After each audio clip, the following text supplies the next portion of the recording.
नमस्कार. आजच्या एपिसोडला जर मी शॉर्टमध्ये एक्सप्लेन करायला जाऊ तर इकडे इंदुमती कसं बसं का होईना वल्लरीची सरमच काढत असते नर्मदाला सेशनसाठी म्हणवण्यासाठी. पण तिच्या मनामध्ये खूप सारे डाऊट, प्रश्न सगळं काही येतं.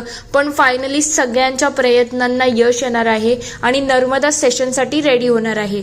आणि या सेशनमध्ये तिला कसं पुरलं या सगळ्या गोष्टी बाहेर येतील. आणि फायनली आजच्या एपिसोडमध्ये खूप चांगलं म्हणजे वल्लरी पुन्हा वल्लरीच होणार आहे. चला बघूया डिटेलमध्ये आजच्या एपिसोडमध्ये काय काय घडले. नमस्कार. आजच्या भागात आपण बघणार आहोत इकडे इंदुमती वल्लरीच्या जवळ जाते तेव्हा ती म्हणते, काय झालं नर्मदा, तू ठीक तर आहे ना? तेव्हा ती म्हणते, काय नाही, सगळं ठीक आहे. तेव्हा इंदुमती म्हणते, एक काम कर, तू बाहेर चल, तिथे जरा लोक आले आहेत, ते डॉक्टर आहेत. तेव्हा ती म्हणते, असं चार चौघामध्ये जाणं चांगलं वाटत नाही. आता परपुरुष आले तर बाहेर जाणं योग्य नाही, मी काय बाहेर येणार नाही. तेव्हा इंदुमती म्हणायला लागते, अगं ते डॉक्टर आहेत, तुझा ॲक्सिडेंट झाला होता ना, त्याची तुझी पूर्णपणे चौकशी करायला आले आहेत. खरं म्हटलं तर तुला व्यवस्थित चेक करतील आणि समजेल ना मग काय प्रॉब्लेम झाला होता. तेव्हा वल्लरी विचारते, तुम्ही जे बोलताय ना ते मला खरं वाटत नाही. माझ्या डोक्यावरती असा कोणताच घाव झालेला नाही ज्यामुळे मला असं वाटेल की माझा ॲक्सिडेंट झाला आहे. तुम्ही खरंच खोटं बोलताय ना? तेव्हा इंदुमती म्हणते, मी का बरं खोटं बोलेल? खरंच तुझ्या नवऱ्यानेच त्या लोकांना पाठवलं आहे. आता तू जर आजारी राहिली तर त्याला चांगलं वाटेल का? नाही ना. म्हणून तर सांगते, चल आपल्याला त्या डॉक्टरांकडे जायचं आहे. तेव्हा नर्मदा म्हणते, ठीक आहे, तुम्ही एवढं म्हणताय तर तुम्ही खरंच बोलत असाल, चला आपण बाहेर जाऊ. सगळेजण सेशनसाठी रेडी होतात. तेव्हा डॉक्टर म्हणतात, नर्मदा तुम्हाला तर या चक्राकडे बघायचं आहे. तेव्हा ती म्हणते, तुम्ही कोण आहात आणि तुम्ही हे सगळं का करताय? नेमकं तुम्हाला करवायचं तरी काय आहे? तेव्हा डॉक्टर सांगतात, हे बघ, मला तुझ्या नवऱ्याने पाठवलं आहे. तुझा ॲक्सिडेंट झाला होता ना, त्याचीच मी पूर्णपणे आता चेकअप करणार आहे आणि काय झालं हे आपण समजून घ्यायला पाहिजे ना, म्हणून तू माझ्याबरोबर कॉपरेट कर. तेव्हा ती म्हणते, ठीक आहे, काही हरकत नाही. लगेच वल्लरी त्यांचं ऐकून कामाला लागते. इकडे डॉक्टर म्हणायला लागतात, त्या चक्राकडे बघायचं आहे आणि मी जसं 10 पर्यंत बोलेल ना तेव्हा तुम्हाला गाढ झोप लागणार आहे. ते लगेच ते चक्र सुरू होतं आणि सगळ्या गोष्टी सुरू व्हायला लागतात. 1 2 3 4 5 6 7 8 9 आणि 10 आणि एक चुटकी वाजवतात. इकडे वल्लरी झोपेत जाते. तेवढ्या डॉक्टर म्हणतात, नर्मदा आता तू कुठे आहेस ते मला सांग. तुझ्या आजूबाजूती काय घडत आहे ते सगळं तुम्हाला सांगायला पाहिजे. तेव्हा सगळेजण तिथेच उभे असतात. डॉक्टरांचं सेशन सुरू होतं. तेव्हा वल्लरी सांगायला लागते, हे आमच्याबरोबर खूप खुश आहेत आणि मी इकडे नदीवरती गेली आहे कपडे धुवायला. पण ही माझी लाली आहे ना, ही सतत माझ्या मागे मागे करत असते. हिला सांगितलं ना शाळेला जा तरी ऐकत नाही. जा ना ग पोट्टे, शाळेला जा, इथे काय करते? तेवढ्या डॉक्टर म्हणायला लागतात, आता एक काम करा, तुम्हाला अजून थोडा पुढचा गाठायचा आहे. चला आता पुढे चला, आता काय घडते ते मला सांगा. तेव्हा वल्लरी सांगायला लागते, हे आम्हाला जत्रेला घेऊन गेले आहेत आणि ही लाकडाची बाहुली किती सुंदर आहे ना, लालीला ती खूप आवडली होती म्हणून यांनी तिला घेऊन घेतली. सगळं काही खूप छान आहे. अहो हे पाळणे किती मस्त आहेत ना. तेवढ्या डॉक्टर म्हणायला लागतात, आता नर्मदा तुम्हाला अजून थोडा पुढे जायचं आहे. आता सांगा तुमच्या बाबतीत काय घडत आहे. तेव्हा ती म्हणते, दादा असं नका करू ना, दादा असं नका करू ना. तुम्ही असं का आम्हाला बांधलं आहे? आमच्या तोंडाला का रुमाल बांधला आहे? नेमकं हे घडते तरी काय? सांगा ना, काय झालंय? दादा असं का करताय? आमच्या अंगावरती का माती टाकताय? लालीला तरी सोडा, तुम्ही असं का करताय? नका करू ना, प्लीज ऐका ना, ऐका ना दादा, असं नका करू. तेव्हा डॉक्टर म्हणतात, नर्मदा शांत व्हा, शांत व्हा, पॅनिक होऊ नका. आता तुम्हाला संयमाने घ्यायचं आहे.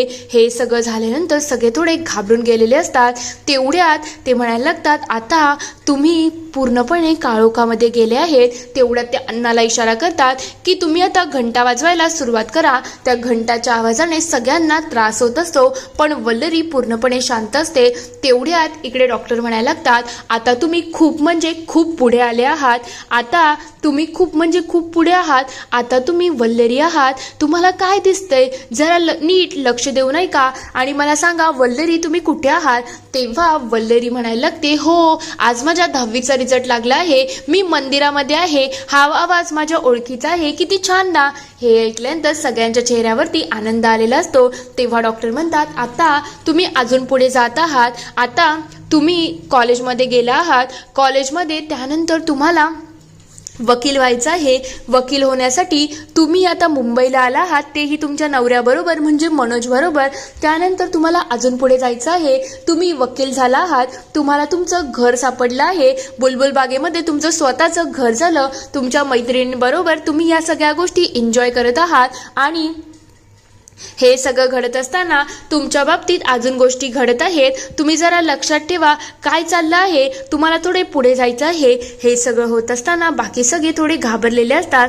तेवढ्यात डॉक्टर पुन्हा इशारा करतात की थोडी घंटा वाजवा. लगेचांना घंटा वाजवतात. तेवढ्यात डॉक्टर म्हणायला लागतात, आता तुम्ही सेशनपर्यंत पोहोचले आहात. आता तुम्हाला हे दिसतंय की तुम्ही सगळ्या गोष्टीच खूप छान प्रकारे हँडल करताय. आता वल्लरी जाग्या व्हा. मी जसं 10पर्यंत उलट काउंट करेल, तुम्हाला पुन्हा तुमच्या मूळ रूपात यायचं आहे.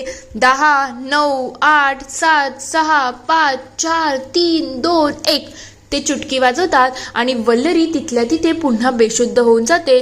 तेव्हा डॉक्टर तिला हाक देतात, वल्लरी वल्लरी. पण वल्लरी चांगल्या प्रकारे जागी होते. आणि हे बघता मनोज आणि बाकी सगळे खूप खुश होऊन जातात. मनोज लगेच लाईट ऑन करतो आणि सगळेजण सुटकेचा श्वास सोडतात. तेव्हा वल्लरी म्हणते, काय झालं, सेशन झालं का, म्हणजे डॉक्टर विदा ते सगळं ठीक आहे ना. तेव्हा ते म्हणतात, हो सेशन सक्सेसफुल झालं आहे. तेव्हा वल्लरी म्हणते, सेशन सक्सेसफुल झालं, मग डॉक्टर काय कळलं आहे, तेजताई कुठे आहेत. आहो, आणि मला आठवते आपण तेजताईंच्या घरामध्ये सेशन करत होतो ना, मग आपण इकडे कसं, नेमकं घडलं तरी काय आहे. तेव्हा मनोज म्हणतो, तेजताईंना थोडं काम होतं, हर्षित दादा आले ना, त्यांचं व्हॅलेंटाईन वीक आहे ना, त्यामुळे ते तिकडे गेले होते. तेव्हा वल्लरी म्हणते, तुम्ही काय बोलताय, याच्यावरती माझा विश्वास तरी बसेल का. माझं सेशन सोडून तेजाताई दूर जातील, तेही व्हॅलेंटाईन सेलिब्रेट करायला, हे शक्यच नाही आहे. माझ्या कोणत्याही अडचणीमध्ये त्या कायम माझ्यासाठी उभ्या राहिल्या आहेत. स्वतःच्या लग्नालाही जोपर्यंत मी गेली नव्हती तोपर्यंत त्या लग्न करायलाही तयार नव्हत्या. आणि ते माझं सेशन सोडून जातील या गोष्टीवरती माझा विश्वासच नाही. तेव्हा डॉक्टर तुम्ही तरी माझ्याशी खरं बोला. तेव्हा डॉक्टर म्हणतात, यावेळेला तुमचा अंदाज चुकत आहे आणि मनोज बरोबर आहेत. खरंच तेजा आणि हर्षित दोघंही बाहेर गेले आहेत. तेवढ्यात डॉक्टर म्हणायला लागतात, आता मी निघतो, मी जरा नंतर येतो. अण्णाही लगेच वल्लरीला काळजी घ्यायला सांगतात आणि तिथून निघून जातात.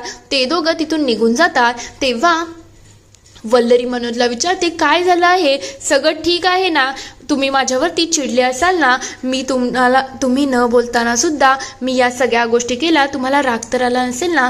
तेव्हा मनोज म्हणतो, नाही, मला कोणत्याच गोष्टीचा राग आला नाही, तू आता स्वतःची काळजी घे. तेव्हा ती म्हणते, मला असं का वाटते, मी तुम्हाला खूप वर्षानंतर भेटत आहे, असं वाटते आपण खूप वर्षापासून भेटलोच नाही, काहीतरी वेगळंच फिलिंग येत आहे. तेव्हा मनोज म्हणतो, तू आता बाकी गोष्टींकडे लक्ष देऊ नको, तू आता आराम कर, बाकीच्या गोष्टी आपण नंतर बघूया. वल्लरी, माझ्यासाठी तू महत्वाची आहेस. तेव्हा ते विचारते, मग आपल्या नर्मदाबद्दल काही कळलं का, म्हणजे काय झालं होतं, काही आयडिया आलं का. तेव्हा तो म्हणतो, नाही ना, काहीच कळलं नाही, म्हणून तर डॉक्टर काहीच न बोलता निघून गेले. मला असं वाटते हा टॉपिक आपल्याला आत्ता थांबवायला पाहिजे. तू मस्तपैकी आराम कर, नंतर आपण बघूया. मनोज लगेच तिला आत घेऊन झोपवायला लावतो.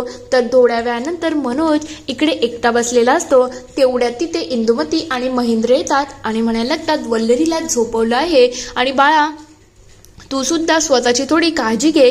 तेव्हा तो म्हणतो, आई सगळं ठीक आहे ग, माझं खरंच मन नाही. तेव्हा तो म्हणतो, बरोबर आहे, खरं म्हटलं तर याने सकाळपासून काहीच खाल्लं नाही, मला तुझ्यासाठी थोडा चहा घेऊन येऊ का. तेव्हा मनोज म्हणतो, मला खरंच आता कसलीच गरज नाही आहे, जे काही घडतंय ना त्यानंतर मला काय करावं काही कळतच नाही आहे. आई, या सगळ्या गोष्टी कधी नीट होतील ग, मला खरंच काहीच अंदाज लागत नाही. तेव्हा इंदुमती म्हणते, हे बघ सगळं चांगलंच होणार आहे. महेंद्रही त्याला धीर देतो आणि म्हणायला लागतो, हे बघ म्हण्या, आता तुला धीर सोडून चालणार नाही, आपल्याला या परिस्थितीशी डील तर करायलाच लागेल ना.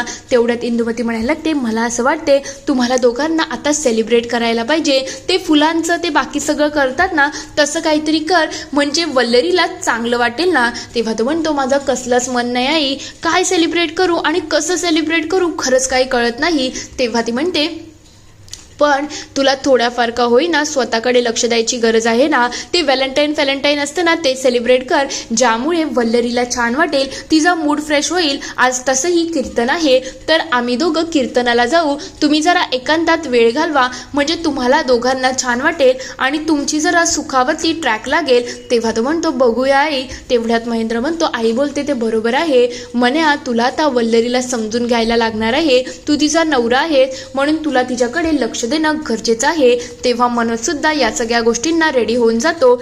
इथे हा एपिसोड संपतो. पुढील भागात आपण बघणार आहोत, डॉक्टर सांगत असतात आता आपल्याला सगळ्यांना सतर्क राहायला लागणार आहे. वल्लरी समोर नर्मदाचा विषय काढायचाच नाही, याची सगळ्यांनी जाण घ्या.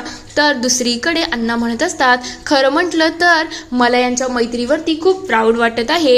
एवढं सगळं होऊन सुद्धा सगळ्याजणी आपल्या मैत्रिणींसाठी करत असतात. इकडे प्रेरणा ती कुंकू घेऊन आलेली असते. ती हॉटेल रूममध्येच असते, पण तेवढ्यात तिला काहीतरी जाणवायला लागतं. ती लगेच कुंकू हातामध्ये घ्यायला लागते.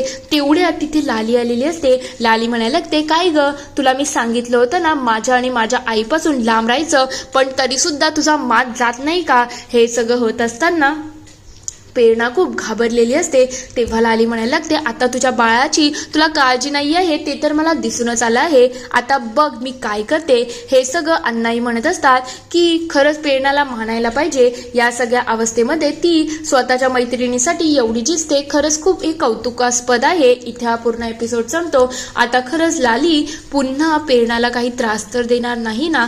तुम्हाला काय वाटतं ते मला कमेंटमध्ये नक्की कळवा. व्हिडिओ आवडला असेल तर लाईक शेअर सबस्क्राईब करायला विसरू नका. Thank you for watching.